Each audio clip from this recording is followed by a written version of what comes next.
এক ছেলে তার ম্যাডামকে বলল আই লাভ ইউ। কয়েকদিন পরে সে দেখলো পরীক্ষার খাতায় 20 নাম্বার কম। জিজ্ঞেস করলো, ম্যাডাম আমার 20 নাম্বার কম কেন?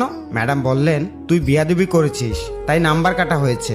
স্কুল থেকে বাড়ি এসে সে বড় ভাইকে বলল, ভাইয়া আমি তোমাকে অনেক ভালোবাসি। ভাই হেসে বলল, নতুন শার্ট নেওয়ার দান্দা তাই না?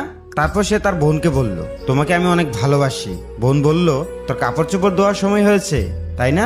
তারপর ছেলেটি বাবার কাছে গিয়ে বলল, বাবা আমি তোমাকে ভালোবাসি। বাবা বললেন, বুঝেছি, টাকা নেওয়ার ধান্দা, কিন্তু এখন আমার পকেটে টাকা নেই। ছেলেটি সব জায়গায় ভালোবাসা দেখালেও ব্যর্থ হয়ে সে ভাবলো হয়তো তার কপালে ভালোবাসা নেই। হঠাৎ মনে পড়লো এখনো তো মা বাকি আছে। মা রান্না করেছিলেন। সে গিয়ে বলল, মা আমি তোমাকে অনেক ভালোবাসি, আই লাভ ইউ মা।